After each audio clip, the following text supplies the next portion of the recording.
Baik, Assalamualaikum warahmatullahi wabarakatuh.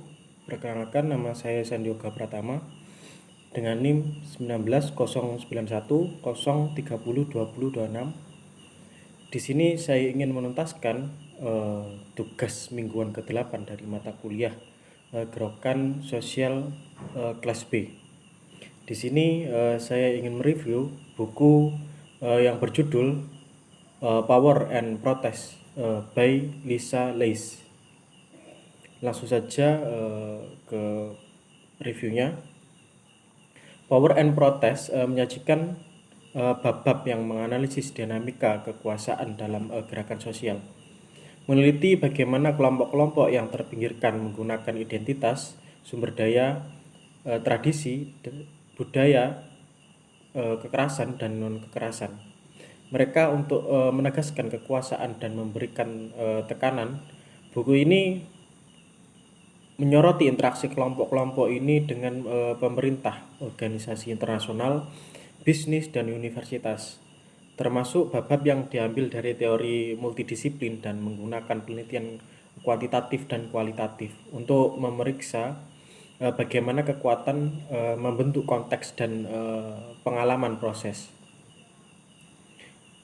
Penulis menganalisis gerakan di Asia, Afrika Selatan, negara-negara Arab, Amerika Serikat, dan Argentina untuk menawarkan wawasan tentang kekuatan yang digunakan oleh warga rata-rata dan khususnya anggota kelompok terpinggirkan.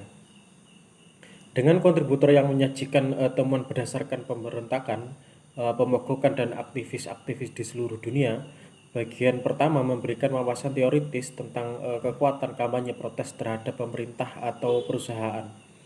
Pindah ke pemeriksaan lembaga non-pemerintahan dan tradisi budaya, penulis di bagian kedua mengeksplorasi peran bisnis dan pendidikan dalam menjatuhkan pemerintahan yang tidak sah.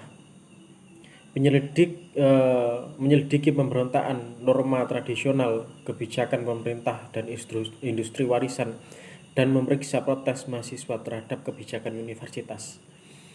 Volume ini mendorong pembaca untuk mempertimbangkan kembali asumsi mereka tentang kelompok mana yang dapat berhasil menggunakan kekuasaan dalam gerakan sosial. Semua diskusinya tentang gerakan sosial dan perubahan sosial berkisar pada kekuasaan. Lalu pertanyaan siapa yang memikirkannya, bagaimana itu dikenalkan, bagaimana kita bisa mengubah dinamikanya. Seringkali analisis kita diselimuti oleh asumsi yang dibangun ke dalam struktur pengetahuan kontemporer dan ide-ide yang lain.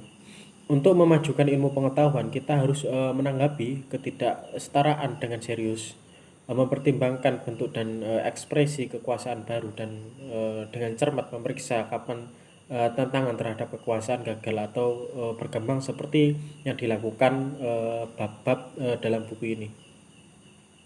Selama pandemi COVID-19, individu di seluruh Amerika Serikat, banyak negara lain keluar dari penguncian dan turun ke jalan untuk memprotes pembunuhan polisi terhadap kulit hitam. Protes ini mengingatkan pada protes Black Lives Matter tahun 2014 yang dimulai di Ferguson, Missouri, menghidupkan kembali percakapan global tentang pemolisian rasial serta berbagai bentuk rasisme struktural budaya dan individu.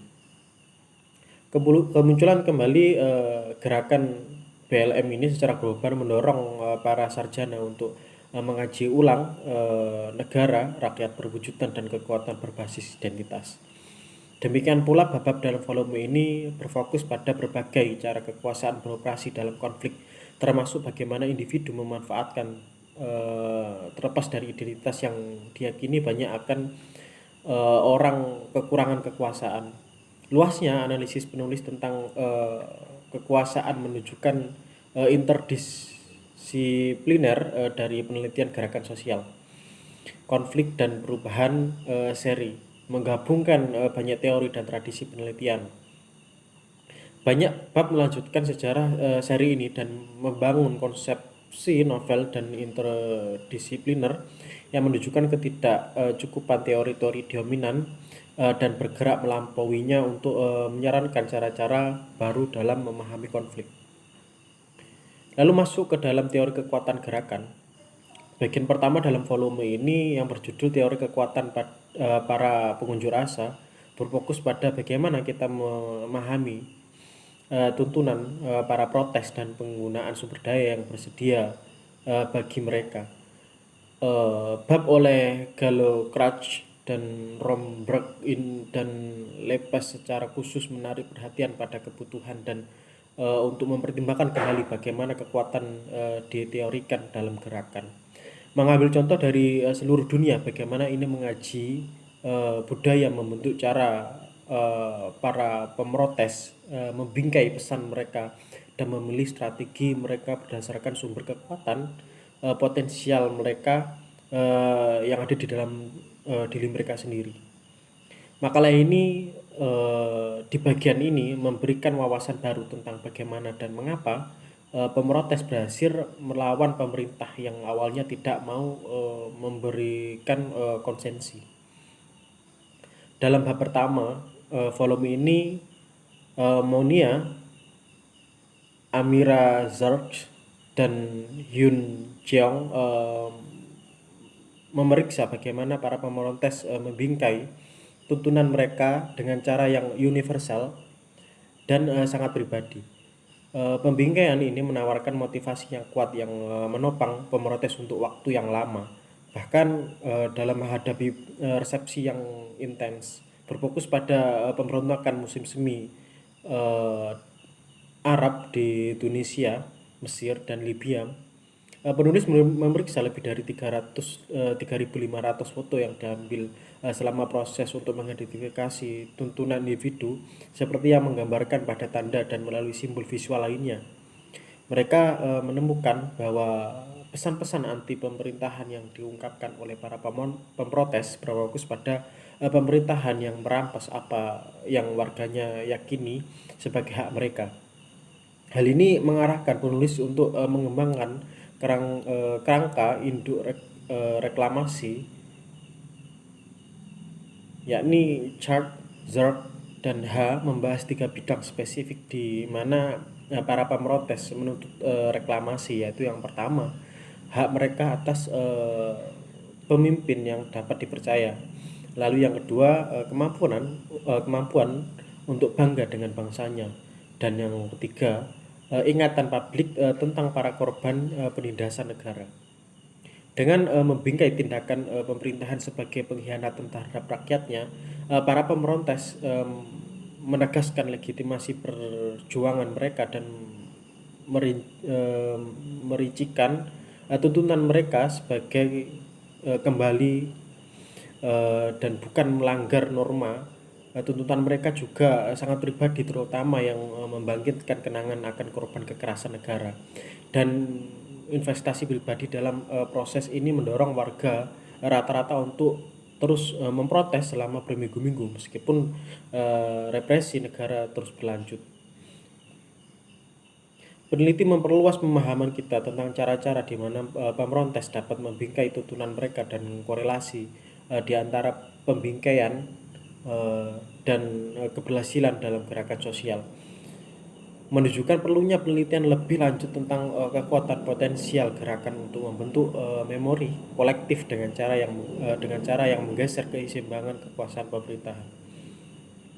Dalam bab terakhir dari bagian ini, Selena Gallo, Crutch mengusulkan kerangka kerja baru untuk memahami penggunaan kekuatan kekerasan oleh kelompok-kelompok yang terpinggirkan, menentang pemahaman yang ada tentang kekuatan pemrotes yang menekankan universalitas strategi dan motivasi di seluruh khususnya menggunakan lensa konstruksionis sosial untuk menyoroti pentingnya asal usul dan posisi spesifik suatu kelompok dalam masyarakat yang memberikan kaitan dengan tujuan mereka, represi negara terhadap mereka, dan sumber daya yang tersedia bagi mereka. Lalu ia menggunakan perjuangan Mother of the Plaza, Mayo, selama Perang Kotor Argentina untuk menunjukkan bahwa kelompok-kelompok yang terpinggirkan dalam memperoleh kekuasaan dari posisi sosial sejarah mereka. Dalam kasus Ibu Dia menekankan bahwa kurangnya kekuatan mereka di mata rezim memungkinkan mereka untuk berhasil berorganisasi tanpa menjadi target represi itu sendiri. Kurangnya pengalaman politik mereka juga memberikan mereka kredibilitas yang lebih besar ketika mereka berbicara di arena internasional, menarik perhatian global untuk perjuangan mereka dan meningkatkan ketekanan internasional pada rezim.